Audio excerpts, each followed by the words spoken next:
इसरो का EOS-09 mission अधूरा रह गया। तीसरे चरण को पार नहीं कर सका रॉकेट। सैटेलाइट मिशन में तकनीकी खराबी आने की खबर सामने आई है। इसरो चीफ नारायण ने ये जानकारी दी है। सुबह 5:59 पर EOS-09 मिशन लॉन्च किया गया था। सफलतापूर्वक जो है इस सैटेलाइट की लॉन्चिंग की गई थी और 2 स्टेज सफलतापूर्वक इस सैटेलाइट ने पूरे किए थे, लेकिन तीसरे स्टेज में कुछ तकनीकी खामी आने की वजह से ये मिशन अधूरा रह गया, मिशन पूरा नहीं हो पाया। इसरो चीफ नारायण ने इसको लेकर जानकारी भी दी है कि ये मिशन अधूरा रह गया। तीसरे चरण को रॉकेट पार नहीं कर सका। सैटेलाइट मिशन में तकनीकी खराबी आने की वजह से ये मिशन जो है वो अधूरा रह गया और EOS-09 जो है सैटेलाइट को लॉन्च किया गया था, जिसके माध्यम से जो टेरर एक्टिविटीज़ हैं उन पर नज़र रखनी थी और नज़र रखने में, निगरानी करने में ये अहम योगदान निभाता। लेकिन तकनीकी खामी की वजह से ये सैटेलाइट जो है वो अंतरिक्ष में नहीं पहुंच सका और तीसरी स्टेज में असफल हो गया।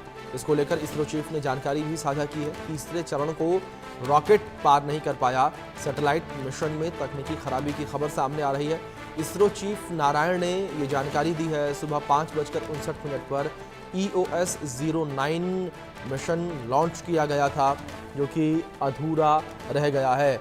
पूरे देश की निगाहें इस मिशन पर टिकी हुई थी क्योंकि ये मिशन काफ़ी अहम था। जो सैटेलाइट थी EOS-09 वो सैटेलाइट काफ़ी ज़्यादा महत्वपूर्ण थी। वो इसलिए क्योंकि EOS-09 के माध्यम से जो टेरर एक्टिविटीज़ हैं उन एक्टिविटीज़ पर नज़र रखने में जो है सफलता मिलती और नज़र रखने के लिए सहायता मिलती। तो इस बीच बड़ी खबर आप तक पहुंचा दें। EOS-09 मिशन असफल होने पर इसरो चीफ का बयान सामने आया।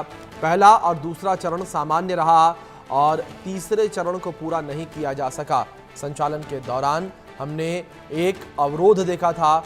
डेटा का विश्लेषण करेंगे और फिर मिशन पर लौटेंगे। ये बड़ी खबर जो इस बीच सामने आ रही है।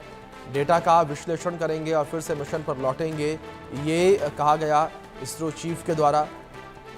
जिस तरीके से EOS-09 जो सैटेलाइट है वो अधूरा रह गया, उसको लेकर ये जानकारी जो है वो इसरो चीफ के द्वारा साझा की गई है। तो तीसरे चरण को पूरा नहीं किया जा सका। संचालन के दौरान हमने एक अवरोध देखा था।